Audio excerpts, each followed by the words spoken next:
Sa mère, Marie Follet, était irlandaise et descendante de la fameuse famille des Percy de Northumberland de la lignée des Plantagenets. Son père, Charles Altramont Doyle, était un fonctionnaire qui possédait néanmoins certains talents artistiques. Bonjour. D'origine irlandaise, mais né en Écosse en 1859 et décédé en 1930, Arthur Conan Doyle avait beau être médecin de formation et avoir créé le personnage le plus rationaliste de l'histoire, il croyait dur comme fer aux esprits. L'écrivain britannique, devenu célèbre à la fin des années 1880 avec les aventures de Sherlock Holmes, avait en effet développé un goût fervent pour le spiritisme.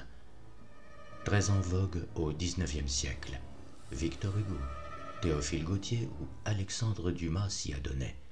Cette doctrine est fondée sur la croyance que certains phénomènes paranormaux sont le moyen pour les esprits des morts de communiquer avec les vivants. Lorsqu'il meurt en 1930, à l'âge de 71 ans, Doyle a pris ses dispositions, interdisant à ses proches de porter le deuil. L'écrivain comptait en effet entretenir des relations régulières avec sa famille après sa mort. Je vous propose aujourd'hui L'entonnoir de cuir, une nouvelle de Sir Arthur Conan Doyle.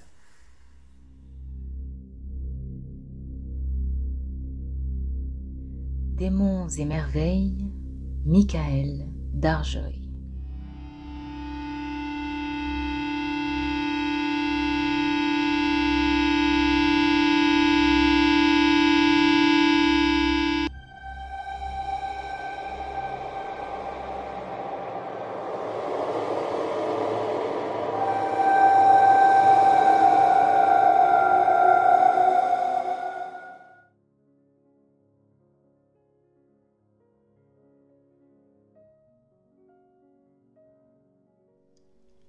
Mon ami Lionel Dacre vivait à Paris. Il occupait, avenue de Wagram, cette belle maison, précédée d'une pelouse et d'une grille qu'on apercevait sur la gauche en descendant de l'Arc de Triomphe et qui devait, je présume, exister dès avant la percée de l'avenue, car le lichen en dévorait les tuiles grises et l'âge en marbrait de rouille les murs décolorés. Grande d'apparence, avec ses 5 fenêtres de façade, elle s'approfondissait à l'arrière en une chambre unique. C'est là que Dacre avait installé, en même temps que son étrange bibliothèque, tous ces objets fantastiques où sa manie et la gaieté de ses amis trouvaient également à se satisfaire. Riche et d'humeur excentrique, il avait consacré une notable partie de sa vie et de sa fortune à former une collection réputée unique d'ouvrages sur le Talmud, la Kabbale et la magie. Il inclinait par nature vers le merveilleux et le monstrueux, et je m'étais laissé dire que ses recherches dans la voie de l'inconnu avaient franchi les limites du permis et de l'honnêteté. Vis-à-vis de ses compatriotes, il s'abstenait de toute allusion à ces sortes de choses et se donnait le ton d'un savant et d'un dilettante. Mais un Français de goûts analogues m'a certifié que les pires excès de la messe noire s'étaient perpétrés dans ce spacieux et haut réduit où s'étageaient ses livres et ses vitrines. On devinait au seul aspect de Dacre que l'intérêt qu'il portait aux questions psychologiques était d'ordre intellectuel plus que moral. Sur ses traits lourds, nulle trace d'ascétisme, mais beaucoup de force mentale dans l'ampleur de sa coupole crânienne, qui s'incurvait par-dessus les minces touffes de ses cheveux comme une cime neigeuse par-dessus un liseré de sapin. Il avait plus de savoir que de sagesse, et plus de moyens que de caractère. Ses grands yeux brillants, profondément enfoncés dans sa figure charnue, pétillaient d'intelligence et trahissaient une infatigable curiosité de la vie, mais c'étaient les yeux d'un sensuel et d'un égoïste. Passons. Il est mort, le pauvre diable, mort au moment même où il se croyait certain d'avoir découvert l'élixir de vie, et Ce n'est pas la complexité de son caractère qui m'occupe ici, mais l'incident très étrange et tout à fait inexplicable qui marqua ma visite chez lui au premier jour du printemps de 1882.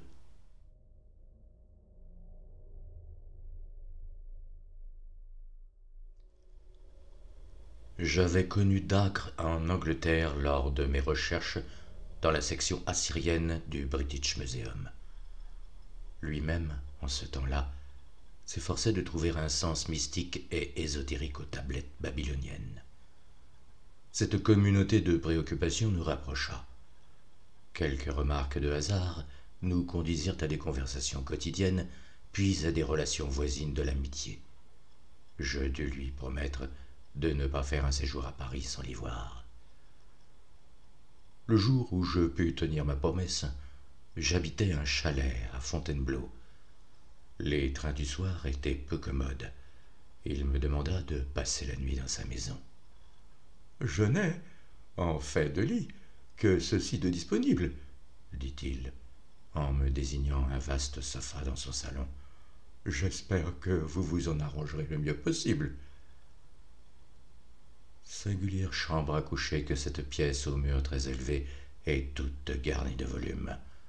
Au demeurant, il n'en pouvait y avoir de plus agréable pour un bouquineur de mon espèce, car aucun parfum ne flatte mes narines autant que la fade et subtile odeur des vieux livres. J'assurai Dacre qu'il me ferait la chambre de mes rêves, le cadre selon mes vœux. Si l'installation que voici n'a tenu compte ni des conventions ni des convenances, elle a coûté fort cher, dit-il, en inspectant d'un coup d'œil les rayons. J'ai dépensé près d'250 000 pour les objets qui vous entourent. Bouquins, armes, joyaux, sculptures, tapisseries, estampes. Il n'y a rien là qui n'ait son histoire, et une histoire digne d'être contée.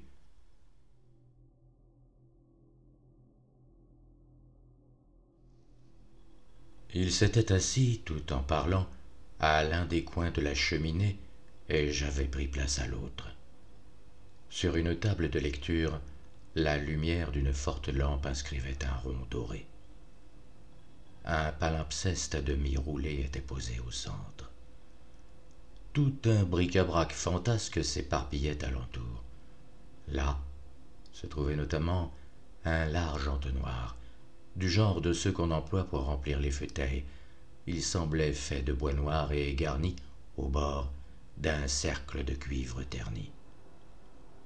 « Voilà, remarquai-je, un objet très curieux. Quelle en est l'histoire ?»« Je me le suis demandé, et je donnerais beaucoup pour le savoir, » dit Dacre. « Prenez l'entonnoir, examinez-le. » Je fis comme il disait, et constatai que ce que je croyais du bois était en fait du cuir, mais terriblement racorni par l'âge. L'entonnoir pouvait tenir 1 litre. Outre sa bordure de cuivre à la circonférence, il portait un bout de métal à son orifice inférieur. « Qu'en pensez-vous » me dit mon ami. « Je croirais volontiers, » répondis-je, « qu'il dut appartenir à quelque cabaretier ou malteur de l'ancien temps. J'ai vu en Angleterre des brocs en cuir du XVIIe siècle, des black-jack comme on les appelait. Ils étaient de couleur identique et aussi durs. Mon entonnoir date vraisemblablement de la même époque, mais si mes soupçons ne me trompent, c'est un cabaretier peu banal que celui qui en faisait usage. Et quel usage! N'observez-vous rien de bizarre à l'extrémité du tuyau? Je portai l'objet à la lumière et constatai qu'à 5 ou 6 centimètres du bout du cuivre, le col étroit de l'entonnoir était sillonné d'écorchures et d'entailles, comme si quelqu'un y eût tracé des encoches avec une lame ébréchée. On sentait à cet endroit un léger ramollissement de la surface durcie et noire.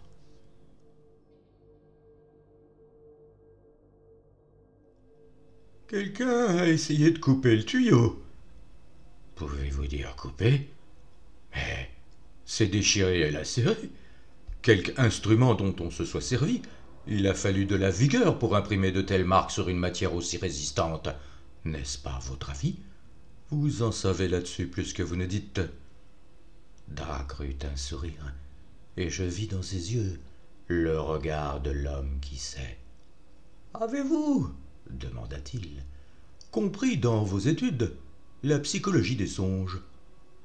J'ignorais qu'il y en eût une. Mon cher monsieur, ce rayon, là-bas, au-dessus de la vitrine aux pierres précieuses, est garni d'ouvrages, à commencer par ceux d'Albert le Grand, qui ne traitent pas d'autre chose. C'est toute une science. Une science de charlatan. Le charlatan est toujours le précurseur. De l'astrologue procède l'astronome, de l'alchimiste le chimiste, du magnétiseur le psychologue expérimental. L'empiriste d'hier est le professeur de demain.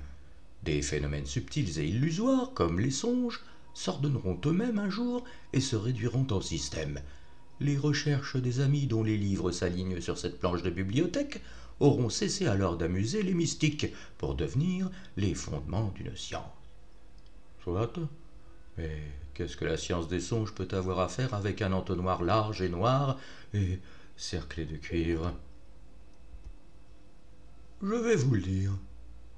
Vous savez que j'ai un agent toujours en quête de pièces rares pour ma collection. Il a appris ces jours derniers qu'un brocanteur des quais s'était rendu acquéreur de quelques antiquailles d'un fond de placard provenant d'une vieille maison dans le quartier latin. La salle à manger de cette archaïque demeure est décorée d'armoiries qui, vérification faite, sont celles d'un haut fonctionnaire de Louis XIV, Nicolas de la Reynie. Incontestablement, les objets du placard datent des premiers temps du règne de Louis XIV, d'où s'ensuit qu'ils appartinrent à ce Nicolas de la Reynie, dont la charge, autant que je sache, consistait à maintenir et appliquer les lois draconiennes de l'époque. Mais ensuite, reprenez l'entonnoir, examinez-en de nouveau le bord de cuivre, voyez si vous y décernez quelque chose comme des lettres. Vous croyez à un B? J'y crois. Moi aussi, à vrai dire, je n'en doute pas le moins du monde. Mais le gentilhomme dont vous parlez avec un R pour initiale, parfaitement. Et c'est la beauté du problème. Il possédait ce curieux objet, mais marqué à des initiales étrangères. Pourquoi? Je n'en ai pas la moindre idée, vous?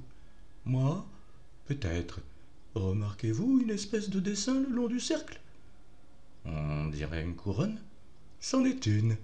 En l'examinant à une bonne lumière, vous vous convaincrez que ce n'est pas une couronne quelconque, mais une couronne héraldique, un signe du rang, 4 perles alternant avec des feuilles d'achat, l'emblème du marquisat.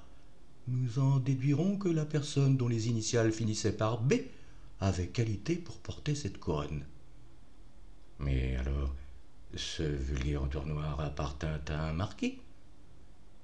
Un sourire ambigu flotta sur les lèvres de Dacre.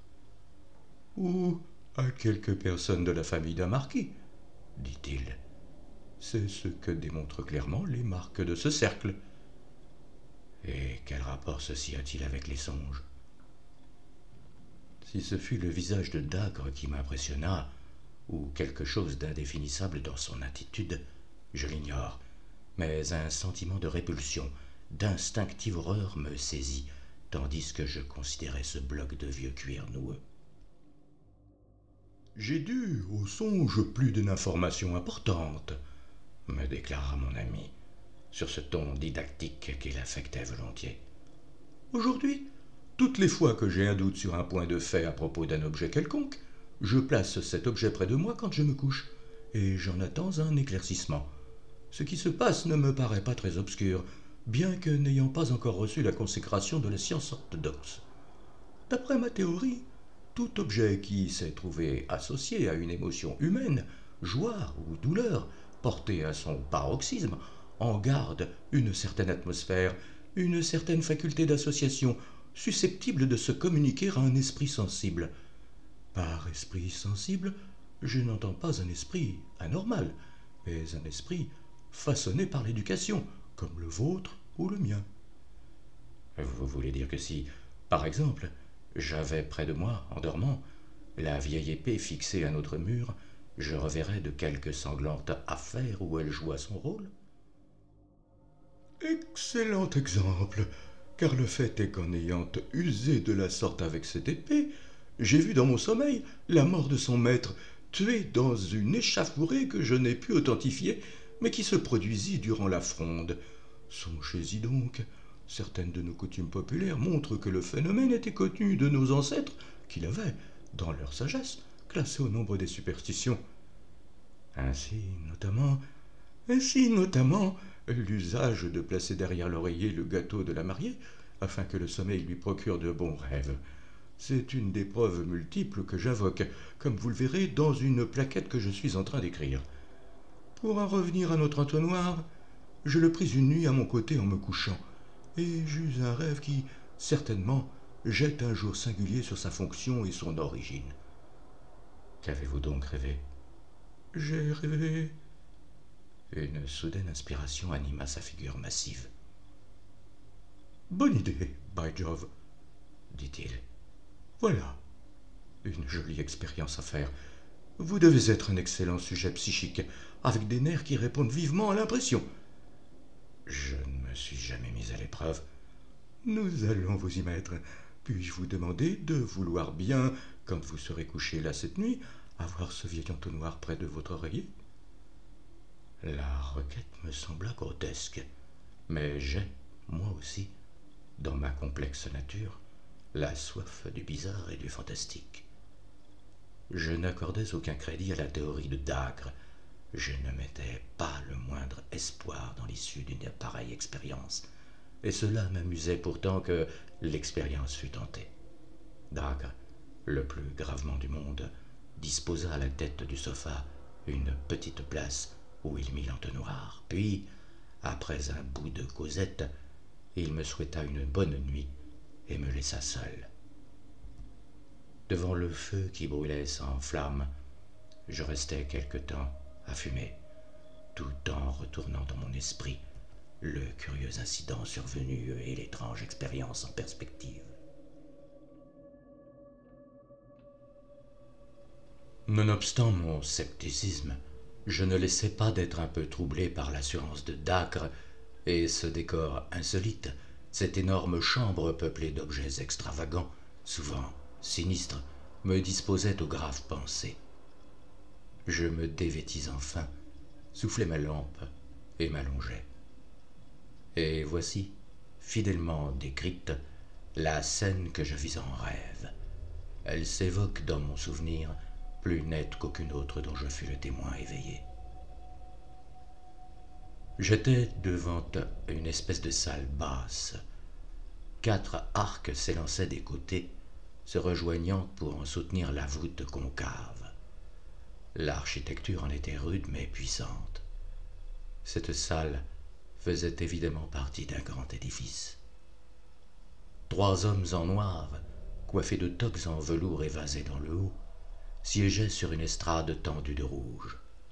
À leur gauche se tenaient, debout, 2 hommes en longue robe, portant des serviettes qui semblaient bourrées de volumineux dossiers, et à leur droite, me faisant face, une femme petite et blonde, avec des yeux d'azur limpide, des yeux d'enfant. Elle avait passé la première jeunesse, sans qu'on peut dire qu'elle avait atteint l'âge mûr. Solidement bâtie, elle respirait l'orgueil et la confiance. La pâleur n'altérait pas la sérénité de son visage. Le curieux visage, avenant et félin tout ensemble, avec une pointe de subtile cruauté dans la bouche droite et forte, et dans la mâchoire grasse, elle avait une sorte de robe blanche très flottante. Un prêtre l'assistait, maigre et fervent. Il ne cessait pas de lui murmurer des mots à l'oreille, ni de brandir devant elle un crucifix. Elle, cependant, détournait la tête et, par-dessus le crucifix, attachait obstinément ses regards sur les 3 hommes en noir que je compris être ses juges.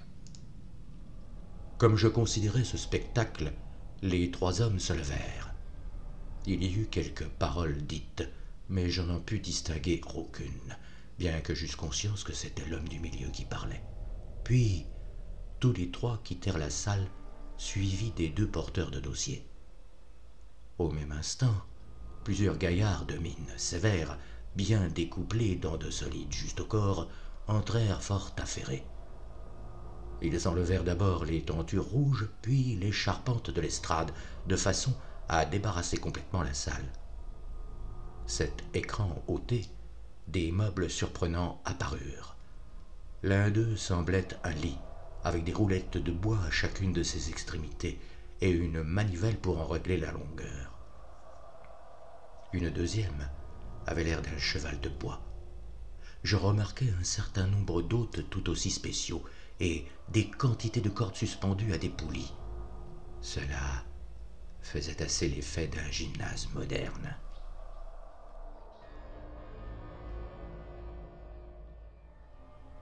Un nouveau personnage fit son entrée en scène. Tout en noir, il était grand, mince, avec des traits tirés et austères. Sa seule vue me donna le frisson. Des taches constellaient ses vêtements tout lustrés de graisse. Il manifestait une dignité lente qui me frappa, comme s'il eût pris un commandement dès son entrée. En dépit de son physique grossier et de sa tenue sordide, c'était ici son affaire, sa place, son service. Il portait à son bras gauche un rouleau de corde légère. La dame le toisa d'un regard interrogateur, mais sans que rien s'émût sur son visage qui continua d'exprimer la confiance et même le défi. Au contraire, le visage du prêtre se couvrit d'une pâleur mortelle, et sur son front qui s'inclinait, je vis la sueur perler. Il élevait les mains dans un geste de prière et, penché, marmottait sans trêve des mots éperdus à l'oreille de la dame. S'avançant vers elle, l'homme en noir prit à son bras gauche une des cordes dont il lui ligota les mains. Elle les lui tendait avec douceur. Alors, d'une poigne brutale, il la saisit par un bras et la conduisit vers le cheval de bois qui lui allait un peu plus haut que la ceinture. On la hissa sur le cheval, on l'y coucha sur le dos tandis que le prêtre, frémissant d'horreur, prenait la fuite. Un mouvement rapide animait les lèvres de la femme. Sans rien entendre, je savais qu'elle priait. Elle avait les jambes ballantes des deux côtés du cheval. Je m'aperçus que les aides lui avaient noué au poignet des cordes dont ils avaient assujetti les bouts à des anneaux de fer fixés aux dalles. Le cœur me battait à rompre, tandis que je suivais ces lugubres préparatifs, mais, fasciné par l'atrocité du spectacle, je n'en pouvais détacher les yeux. Un homme survint, portant de chaque côté des mains un baquet d'eau, puis un autre homme portant un seul baquet. Ils se rangèrent de compagnie à côté du cheval de bois. Le second des deux hommes, dans la main qui ne portait pas le baquet, avait une sorte de grande cuillère en bois à long manche. Il la fit passer à l'homme en noir. Immédiatement, l'un des aides s'approcha, tenant un objet de couleur brune que, même dans mon rêve, je crus vaguement reconnaître. C'était un entonnoir de cuir. Avec une affreuse énergie, il en mit le tuyau. Mais je n'en pus supporter davantage. Mes cheveux se hérissaient sur ma tête. Je me mis à me tordre et à me débattre, tellement que, brisant les liens du sommeil, je réintégrai dans un cri aigu ma vie réelle et me retrouvai, convulsé d'épouvante, dans l'immense bibliothèque où, sur le mur opposé à la fenêtre, le clair de lune tendait un capricieux réseau de taches claires et sombres. Ah! Le soulagement que j'éprouvais à me sentir revenu en plein XIXe siècle, évadé d'entre ces voûtes contemporaines du Moyen-Âge, rentré dans un monde où les hommes avaient un cœur d'homme dans leur poitrine. Je me dressai sur ma couche, frissonnant de tous mes membres, l'esprit partagé entre l'horreur et la gratitude.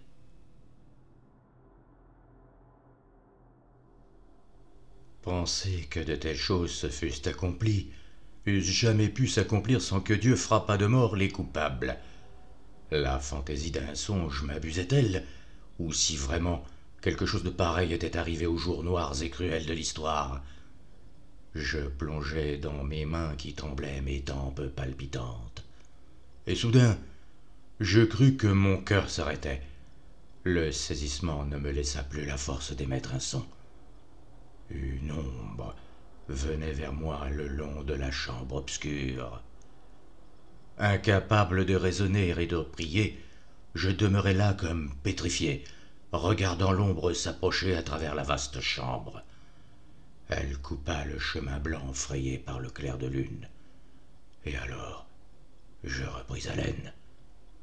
J'avais reconnu Dacre. Son visage me le montrait aussi effrayé que moi. « Est-ce vous? Pour l'amour de Dieu, mais qu'avez-vous » demanda-t-il d'une voix rauque. « Ah, Dacre, je suis heureux de vous voir. Je reviens de l'enfer. L'horrible chose. C'est donc bien vous qui avez poussé ce cri. Sans doute. Il a secoué la maison et terrifié les domestiques. » Frottant une allumette, il ralluma la lampe. « Nous pourrions ranimer le feu, » ajouta-t-il en jetant des bûches sur les braises.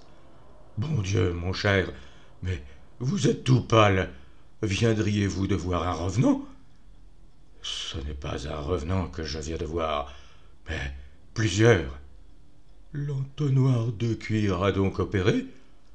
Je ne voudrais pas, pour tout l'or du monde, revivre cette nuit infernale. » Dacre ricana.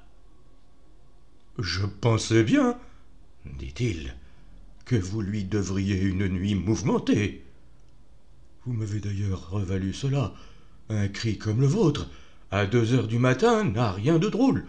J'imagine, d'après vos propos, que vous avez vu toute l'effroyable affaire. » »« Quelle effroyable affaire ? Mais la torture de l'eau, la question extraordinaire, comme on disait au bon vieux temps du roi Soleil. En avez-vous eu le spectacle jusqu'au bout ? » ?»« Non, Dieu merci, je me suis réveillé avant que rien n'eût effectivement commencé. »« Autant vaut-il pour vous. Moi, pour mon compte, je suis allé jusqu'au 3e baquet. Ah, mais c'est de l'histoire ancienne. Tous les acteurs du drame sont aujourd'hui dans la tombe. Comment nous les retrouvons ici ? Voilà ce qu'il faudrait savoir. Vous n'avez, je suppose, aucune idée de ce que vous avez vu. La torture infligée à une femme criminelle est terriblement criminelle sans doute si ses crimes furent proportionnés à sa peine. Nous avons cette petite consolation, fit Dacre, ramenant autour de lui les plis de sa robe de chambre et se blottissant contre le feu. Ces crimes furent proportionnés à sa peine, en admettant du moins que je ne fasse pas erreur sur la personne. Comment la reconnaîtriez-vous ? Pour toute réponse, Dacre prit dans sa bibliothèque un vieux volume à couverture de vélin. « Écoutez ceci, dit-il. C'est du français du XVIIe siècle. Je vous le traduis tant bien que mal. Vous jugerez si j'ai ou non déchiffré l'énigme. La prisonnière fut conduite par devant les grands chambres et tournelles du Parlement, siégeant comme cour de justice, à l'effet d'y être interrogée sur le meurtre de monsieur Dreux d'Aubray son père et de messieurs d'Aubray ses frères, l'un conseiller au Parlement, l'autre lieutenant civil. Il semblait malaisé de croire qu'elle eût commis de tels forfaits, à voir sa petite taille, sa peau blanche et ses yeux bleus. Cependant, la cour, l'ayant reconnue coupable, la condamna à la question ordinaire et extraordinaire, afin qu'elle désignât de force ses complices. Ensuite de quoi, elle serait portée en place de grève pour y être sa tête tranchée, son corps brûlé et ses cendres jetées au vent. Ceci est daté du 16 juillet 1676. Intéressant, dis-je, mais non pas concluant. Où trouvez-vous la preuve que la femme du livre et la mienne n'en font qu'une ? J'y arrive. La suite du récit précise l'attitude de la femme durant la question. Lorsque l'exécuteur s'approcha, elle le reconnut aux cordes qu'il portait et lui tendit aussitôt les mains en le toisant du regard sans prononcer une parole. « Que vous semble de ce détail ? » Tout à fait conforme. Elle considéra sans sourciller le chevalet et les anneaux qui avaient tordu tant de membres et arraché tant de cris d'agonie. quand ses yeux tombèrent sur les 3 seaux d'eau qu'on avait apportés pour elle. « Ah, monsieur, dit-elle en souriant, il faut qu'on apporte cette eau dans le dessein de me noyer. Vous ne comptez pas en faire avaler autant à une personne de ma taille? Vous lirai-je les détails de la torture? Ah non, par le ciel, faites-moi grâce. Voici qui vous prouvera que la scène rapportée dans ce livre est la même à laquelle vous assistiez tout à l'heure. Le bon abbé Pirot, incapable de supporter la vue des angoisses subies par sa pénitente, s'était enfui de la salle. Cela vous convainc-il? Tout à fait. L'événement du récit est certainement celui de mon rêve. Mais qui donc était-elle, cette femme ornée de tant d'attraits et qui eut une fin si tragique? Dacre, sans répondre, plaça la petite lampe sur la table, à côté de mon lit et, soulevant l'entonnoir fatal, en présenta le bord de cuivre à la lumière. Vues de la sorte, les marques s'y détachaient plus nettes que la veille au soir. « Nous avons déjà reconnu, dit-il, le chiffre d'un marquis ou d'une marquise. Nous avons établi en outre que la dernière lettre était un B. Incontestablement. À mon avis, les autres lettres de gauche à droite sont 2 M majuscules, un petit D, un A majuscule, un petit D, et la dernière, un grand B. Ah, vous avez sûrement raison. Je discerne très exactement les 2 petits D. Ce que je viens de vous lire est le procès-verbal officiel du jugement de Marie-Magdeleine d'Aubray, marquise de Brinvilliers, l'une des plus célèbres criminelles de l'histoire. Je gardai le silence, bouleversé que j'étais par l'extraordinaire incident dont le sens venait de m'être si complètement démontré par Dacre. Je me rappelais confusément certaines particularités de la vie de cette femme, son goût effréné de la débauche, les longues tortures qu'elle avait infligées de sang-froid à son père malade, le meurtre de ses frères pour de mesquines raisons d'intérêt. Je me souvenais aussi de sa fin courageuse, qui avait racheté dans quelque mesure l'abomination de sa vie, et que tout Paris, pris de compassion pour elle à ses dernières heures, l'avait bénie comme une martyre après l'avoir maudite comme empoisonneuse. Une objection, mais une seule, me venait à l'esprit. Comment ses initiales et sa couronne marquaient-elles l'entonnoir? Le respect pour la noblesse n'allait pas si loin qu'on décorât de ses titres les instruments de torture. C'est un fait qui m'a intrigué, répondit Dacre. Il admet une explication bien simple. Le procès suscita une émotion exceptionnelle, et rien que de naturel si la Régnie, chef de la police, tint à garder en souvenir le sinistre entonnoir. Il n'arrivait pas tous les jours qu'une marquise de France subit la question extraordinaire. On s'explique que pour l'édification des autres, il est gravé sur cet objet les initiales de la Brinvilliers. Et ceci, demandai-je, montrant les égratignures sur le col de l'entonnoir. Ce fut une tigresse, dit mon ami en se retirant. Je crois bien que, comme toutes les tigresses, elle avait les dents aiguës et fortes. Démons et merveilles, Michael d'Argeuil.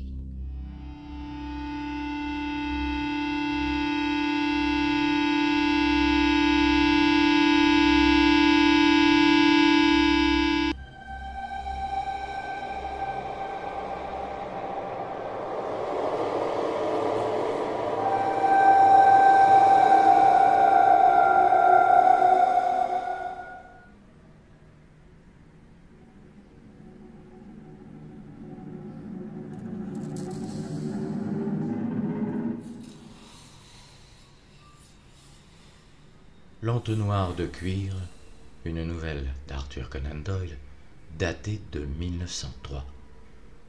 Il n'est pas besoin d'attendre les longues heures d'hiver pour déguster les contes de l'auteur, publiés entre 1892 et 1908, et qui procurent effroi, peur, terreur, suspense, angoisse, avec un brin de fantastique pour certains. Parfois, l'ombre de Sherlock Holmes se profile lors d'un conte d'énigmes et de suspense. Pour terminer ce programme, un petit extrait de la véritable voix d'Arthur Conan Doyle, saisi en 1929 lors d'une interview. À bientôt. I was quite a young doctor at the time. I'd had, of course, a scientific training, and I used occasionally to read detective stories. It always annoyed me how in the old-fashioned detective stories